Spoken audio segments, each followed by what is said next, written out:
Hello. Hi. I'm Claudia.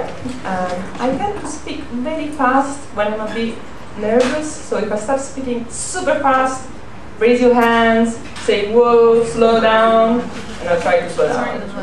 So I'm a photographer, and what I'm talking about today is portrait photography. So next slide, please. Okay, I'm gonna just show you the work of some photographers that I really love, because I personally take pictures of people because I love people.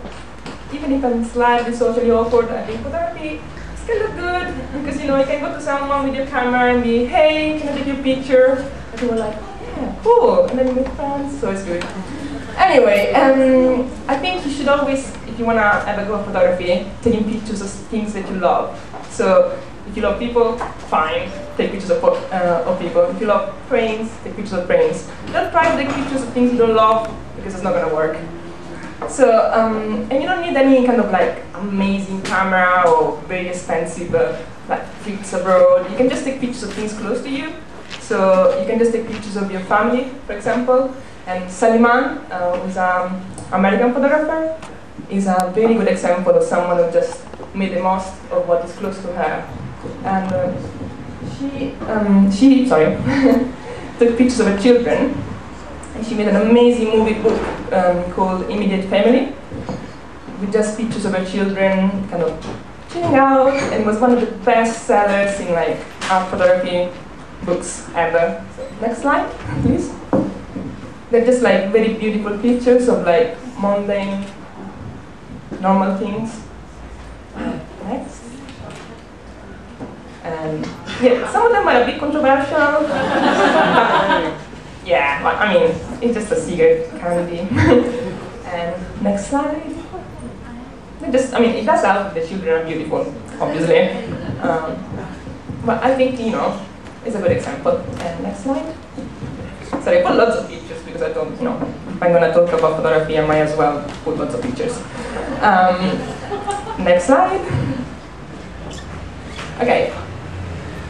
I was saying that if you want to take pictures, you don't need an amazing camera, and I'm kind of contradicting myself a little bit, because this is Sally's camera, that is kind of amazing. It's like massive and quite expensive, but you don't need an expensive camera. She's using this camera just because it complements her vision.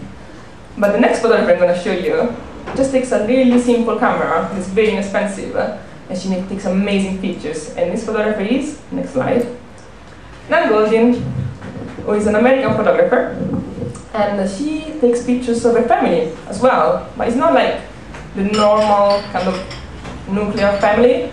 She takes pictures of her extended family of friends, of partners, lovers, people she cares about, and she just uses this like simple camera, and I just love her pictures. So next, please.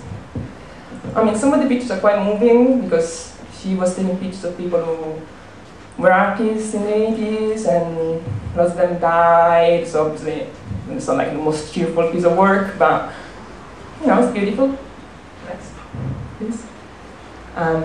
She was really, she had lots of like gay friends, and she used to hang out with lots of drag queens, so lots of her work is kind of influenced by them, and it's very interesting because often kind of drag queens in the queer community, they've been photographed by people who are outsiders and know nothing about them, and so they just go there and like, oh look, freaks, let's take pictures.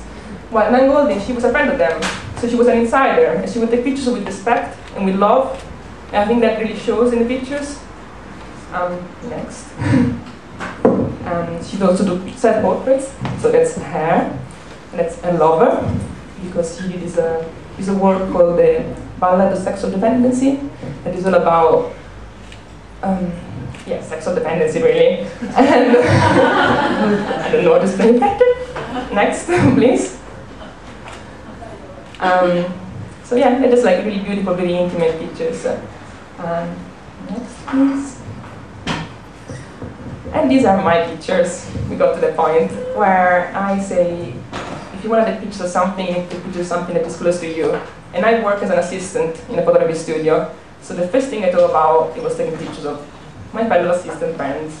and our shitty lives, painting codes, brushing away shit, and so on. So yeah, you can go through them, please. That's you. They kind of look a little bit miserable because it's a long hours kind of job. So with the pushing up and this kind of thing. So they're not very cheerful either, but that's it. Next one, please. Painting. Next one again. She's gorgeous, so everyone loves this picture. Next one. Okay, so if you want to do portrait photography, I would recommend to join this Flickr group. It's a group for people who want to get better at interacting with other people and taking the portraits. Basically, the aim of the group is to take 100 pictures of 100 strangers that you just meet on the street. And I think it's really good because it's a very supportive community and it really kind of give you tips, and if you have any doubts, they help you out. And I started doing it myself, and it was much fun. At the beginning, I was shitting myself because I was like, oh no, I'm gonna ask someone to take that picture on the street. And this guy looks kind of like, oh my god, he's so hardcore, he's gonna like kick my bum. He was the loveliest guy in the universe. It really it was so lovely. And next, please. Okay, and this is one of the reasons why I got into portrait photography. Is a quote by Diane Arbus, who is an amazing American photographer.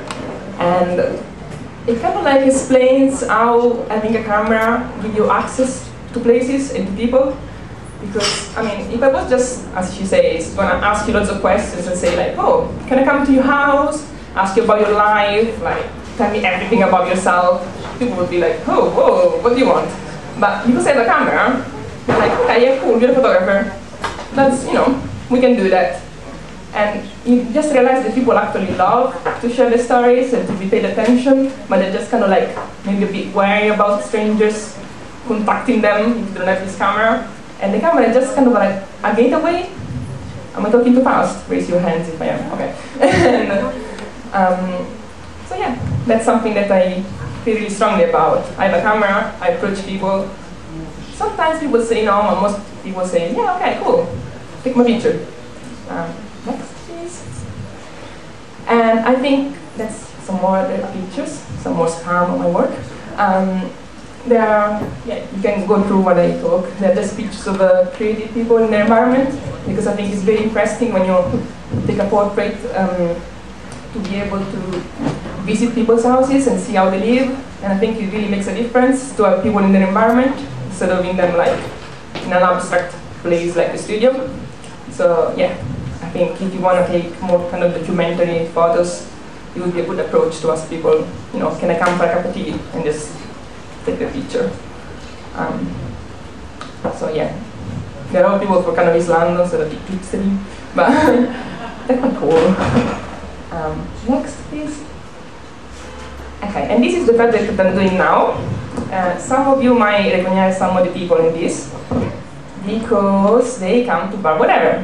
And I don't have a title for this project. So if at the end of the talk you want to give me some tips of suggestions about names, you're more than welcome. At the moment I have a working title, but it's not sure yet. So this is a series I'm doing of portraits of trans and genderqueer folks. And it's been really hard for me to approach these people. They're all lovely, but I am, a cisgender woman. So it's what is my right to go to someone trans and be like, can I take your picture?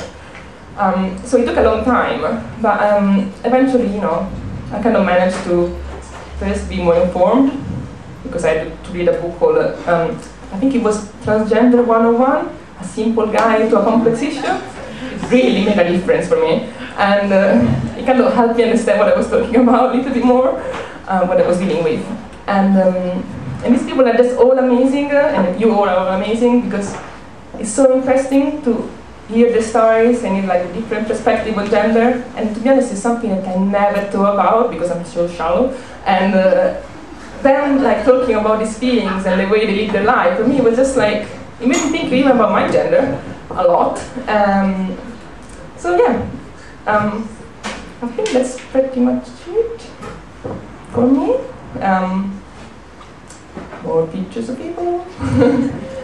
And oh yeah, that's what's important. There's a quote for another photographer that I really love, Abidan, American as well. I don't know why I always like American photographers. It talks about the way a portrait or photograph in general is never really the truth. It might be accurate to that moment, but it is not true. It's you as a photographer selecting the picture and the moment and the framing and everything. You are giving your influence. You are giving your opinion on the person. And that's very important, because when you take pictures of people, it's not just about the subject, it's also about you as the photographer. It's kind of like a contract, and that's why I like portraits that are posed, because people know they're being photographed, so there is an exchange between me and them. Like, they know I'm taking the picture, so they're gonna be able to put the persona they want to show in front of the camera. I don't like so much myself to take snapshots. Yeah, I think that's, is there another slide or that's it? I don't remember. That's it. That's it, yeah!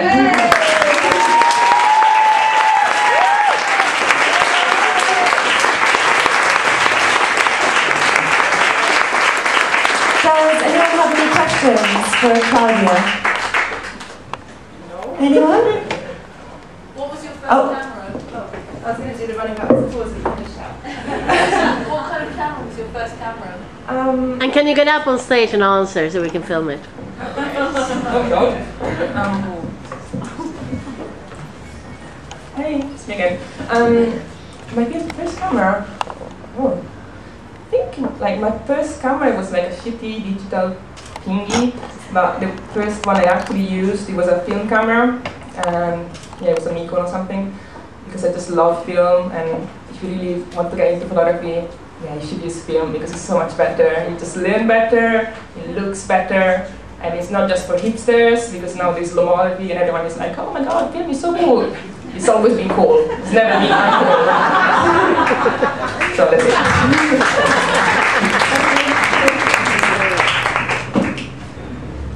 My boyfriend. Where can we see this new project that you've been making? We didn't organize the museum, totally random. I am actually doing an exhibition in this project, I forgot to mention it.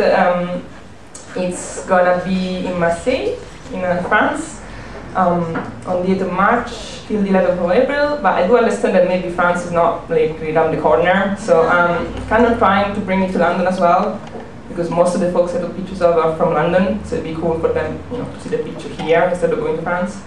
So, fingers crossed, let's see. Yeah. Oh. Why did you decide to start photographing trans people? Good question. It was kind of a bit random, to be honest. A curator saw my portraits and he said, oh, we'd love to exhibit you, but we're doing thematic exhibitions, and this year is borderline gender, so come up with an idea. And I was like, oh my god, no, I don't know what to do. So I initially thought about taking pictures of androgynous people, that it was kind of lame, and someone got back to me, and he was a trans guy, and you know, we just met up at a coffee, and it was just super, super cool, and I thought, no, fuck androgyny, it's much cooler than that. Let's just do something about trans people. And then, you know, I kind of fell into it. That's it. That's a very shallow way of doing it, but that's how I did. So do you process your own pictures? Are they all filmed? Yes, they are film. They're taken with a massive camera, actually. Yeah, I do process all my pictures. I'm actually quite bad at processing them on time. There's some people here who are still waiting for their picture. So, yeah, I process them at home, in my sink. Very glamorous. That's... Any other questions? Oh, more questions, okay? You talked about being quite shy but curious, and that's why you started doing photography. How have you changed, I guess, as you've been sparks in this career? Well, I guess it does. It did help me a lot. Otherwise, I wouldn't be here on stage making a fool of myself, probably. So, I guess I'm still a little bit shy. I don't know if that comes true, but I think the more you photograph people and the more you speak with people and kind of open yourself to other experiences, the more you realize that it's not all bad, and you should stop worrying so much about what other people think. And people seem to like the pictures and like talking to me, so that definitely helped, being less shy. But I guess some things you never get over. So like, I'm still shy, but less shy. Yeah. So if this is your current project and you're having an exhibition, what is your next project? Oh my God, I haven't even finished this one. I don't know, personally. I would like to keep doing this project long term because I find it very interesting and meeting really amazing people. So I wouldn't like to just do the exhibition and just like forget about it. I would like to maybe expand it, and I would really be interested in doing something a bit more environmental and be able to take pictures of people, portraits in their own environment, like might be here, might be the house. Because now I'm taking pictures in the studio just because it's convenient for the exhibition, but that's not what I do most of the time, and it'd be nice to be able to have some kind of context. And I think also it's important to represent trans people in their environment and not just as like specimen in a studio, because I think at the moment, with the whole virtue thing and Observer, obviously trans people are having some really bad press and they don't deserve it. And also I think that, sorry, this is going quite a long way, but I think the narratives regarding trans people always tend to be very negative. And talking with people for this project, there are so many like very, very happy trans people who have really, really cool lives, and really they don't deserve to be portrayed as like always miserable. Obviously there are bad things and there are bad days, but it's not all bad. So yeah, I would like to show that. Well, I don't even remember the question anymore. Okay, yeah. Hello. Oh. Yeah. Yes, yes, me. You mentioned about stories, that you're interested in people's stories. I just wondered, what do you do with those stories? Good question. What do I do with these stories? What do you intend to do with them? Well, my dream would be to have a little book with my stories. Or, possibly. Well, not my stories, people's stories, really. And so what I'm doing at the moment is just collecting stories for the exhibition. This kind of looking a bit ahead for a book. So I am recording everyone when we chat, which is really cool because I got no memory whatsoever. Then I re-listen to what we said. I make a draft, send it to people, and then that's very important for me. People can edit the text because I don't want to be the one saying what they said. I want them to be kind of add properties on their own words and the way that are going to be represented. So yeah, the draft then is approved, or disapproved, or changed, and yeah, it's going to go on the side of the portraits of the exhibition, and then eventually, maybe in a book. Yeah. Yay!